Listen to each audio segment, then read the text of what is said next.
Grandma Rose set down her fork so quietly that it cut through the noise of clinking dishes and forced the entire table to still. I felt her eyes settle on me, warm but sharp in a way that made my heart tighten. "Kaya," she said, her voice sanded smooth by years of travel and truth. "Why are you still renting that cramped little place in Brooklyn? What happened to the studio on West 86th Street that we put in your name?" My throat closed. I opened my mouth, but Mom was faster. "Oh, that," Mom laughed, bright and brittle. "The apartment belongs to Jackson now." Across from me, Jackson didn't even look up from his phone. Dad kept eating, chewing so slowly it felt intentional. Grandma Rose did not blink. She dabbed the corner of her mouth with her napkin, folded it neatly, then pushed her chair back. "Finish your plates," she said softly, though the softness carried more weight than shouting ever could. "Then get your coats. We are taking a drive." Mom froze. "Rose, there is no need to make a scene." "A scene?" Grandma lifted her brows. "Lena, you have not seen a scene." Something inside me lurched. The room felt too small, too hot, too aware of years I could not rewind. Grandma stood steady as stone. "Tonight," she said, "Kaya deserves the truth." I swallowed the burn rising in my chest. If you have ever watched a single moment split your life clean in half, you know the feeling in my bones right then. And if you want to stay with me through everything that happened when we opened that door later that night, keep listening, because the truth did not wait politely. It hit like a storm. Grandma Rose did not speak again until we were in the car, the engine humming like it was holding its breath with us. I stared out the window, but she cut through the silence with the same quiet force she used at dinner. "I bought that studio for you when you were 16, she said. "Your name was on the deed from the first day." Mom shifted in the back seat. "Rose, things change. She was barely an adult. It made more sense for Jackson to—" "It made more sense for who?"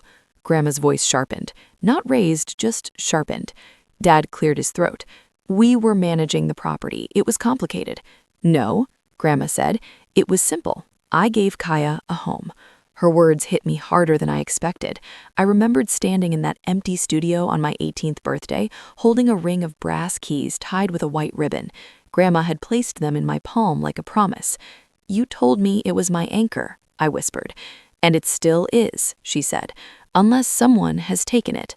Mom exhaled sharply. "You're assuming the worst." Grandma kept her gaze on the road. "Tonight, I am confirming it." The car rolled north toward West 86th Street, and no one said another word. I still remember the call that started everything. I was 20, juggling freelance jobs and pretending I was not terrified of adulthood when my phone buzzed. "Kaya, it's me," Jackson said, breathless. "Dorms are insane. I cannot afford any of it. Can I crash with you for one semester? Just one?" Mom's voice floated faintly behind him, urging, pushing. I hesitated only long enough to remember the promise I made the day he was born, that I would always protect him. 3 months, I told him. Then you figure out campus housing. He laughed in relief. "You are the best sister alive." 3 months turned into 6 before I could blink. His air mattress became a real bed, delivered without warning. His clothes lined my closet. His gaming setup grew into 3 glowing monitors that lit the whole studio like a low-budget nightclub. One Saturday, I walked in with fresh linens for an Airbnb guest and froze. There were shoes I did not recognize under the pull-out couch, hoodies crammed into drawers I once used, and the faint smell of weed lingering in the air. "Hey," Jackson called from the sofa, half watching a game, half smiling at nothing. "Sorry about the mess. Mom said it was fine if I used more space." I tried to keep my voice steady. "More space, Jackson? This is my apartment." He shrugged without looking at me. "You're barely here anymore." Something inside me tightened. He was not wrong, but hearing it felt like a door quietly clicking shut behind me. That night, as I stripped the sheets for another guest, I realized Jackson had moved in, and somehow I had started moving out. The money requests started quietly, almost gently, the way a leak starts before it floods the floor. Mom called one afternoon while I was exporting logo files for a client. "Honey, Jackson lost his part-time shift.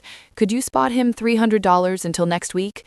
Before I could reply, she added, softening her tone, "He is really trying." A week later, it was his phone bill, then his car getting booted, then groceries.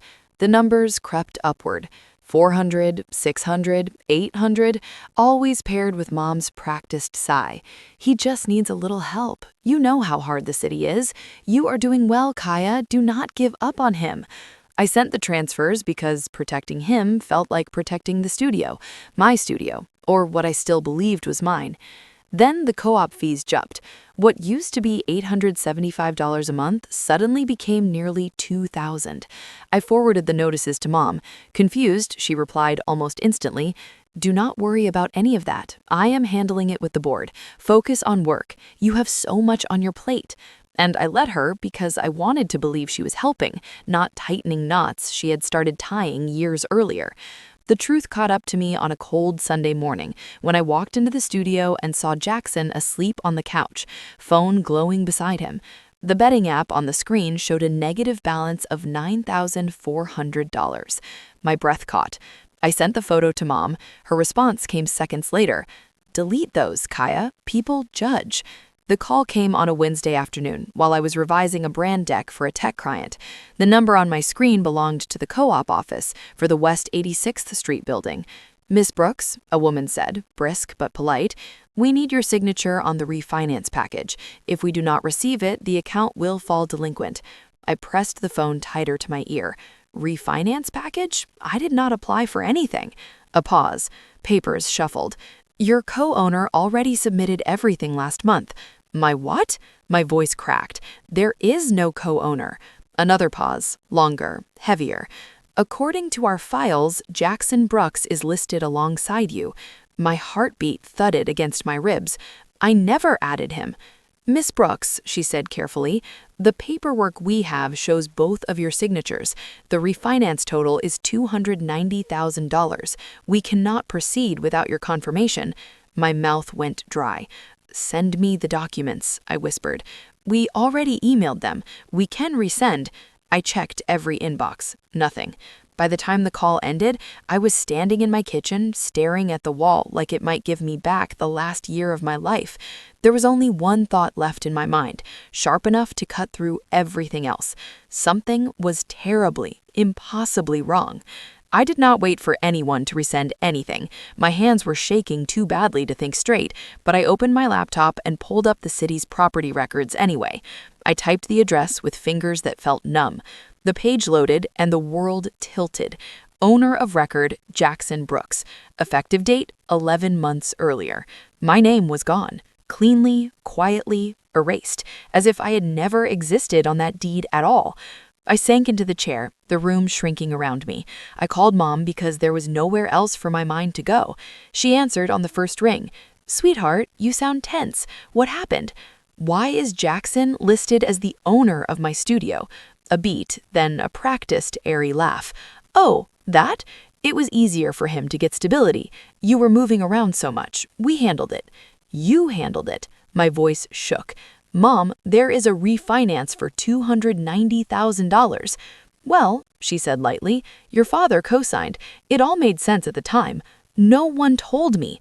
"You worry too much, Kaya," she whispered. "Family can manage things without making everything dramatic." The warmth left my body. I hung up before she could soften her voice again, before she could twist guilt into something that felt like love. Hours later, I was still staring at that screen when my phone buzzed with a text from an unknown number. "I'm back in town. We need to talk tonight. Grandma Rose." The timing felt too sharp, too precise, like she already knew the truth long before I did. Grandma Rose did not wait for explanations. When she arrived at my apartment that evening, she simply said, "Get your things." "We are going to your studio." I followed her downstairs, my pulse still stuck in the rhythm it had kept since I saw my name erased. Mom and Dad were already by the car. Jackson slid into the back seat without looking at me, thumbs tapping his phone like nothing in the world concerned him. No one spoke during the ride into Manhattan. The silence felt like a verdict already forming.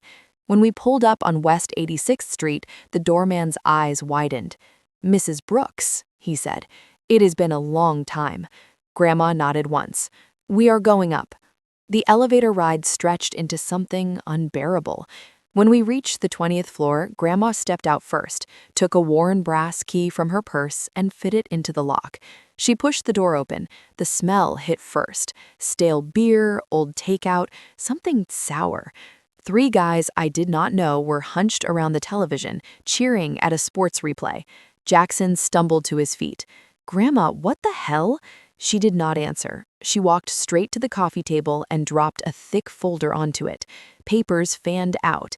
Deed transfers, forged signatures, the refinance for $290,000, the home equity line for $180,000, bank statements showing transfers to offshore betting sites. Mom gasped. Dad went pale. Jackson stared at the documents as if the ink might rearrange itself into something gentler. Grandma finally spoke, her voice low and steady. "Explain." No one did. No one could. She turned to me.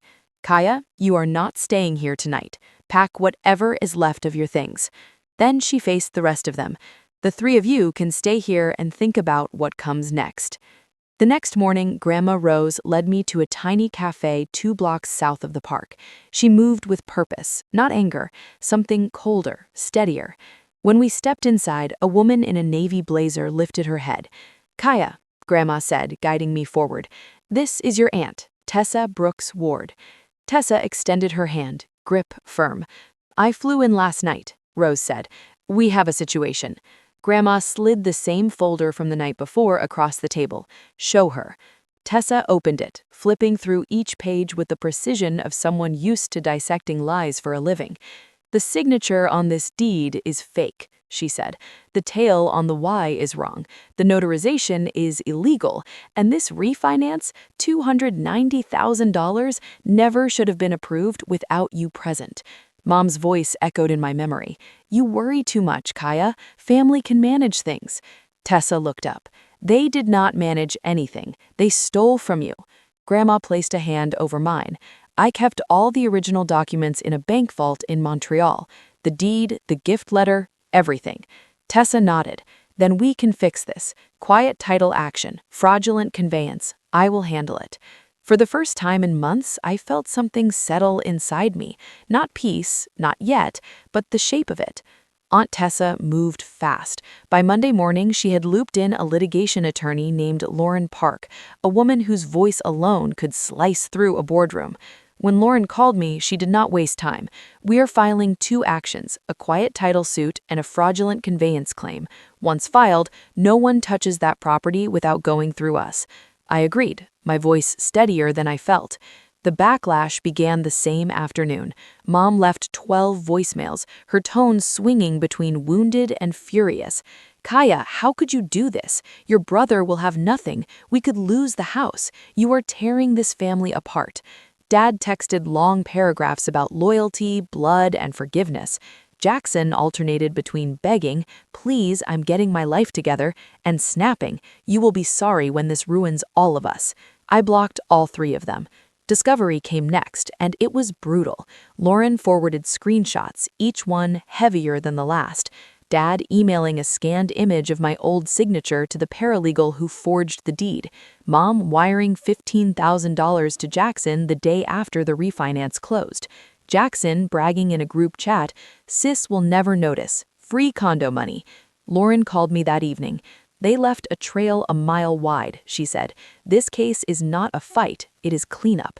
Her certainty steadied something inside me. For the first time, I felt the ground shifting, not under me, but beneath them. The courtroom felt colder than winter.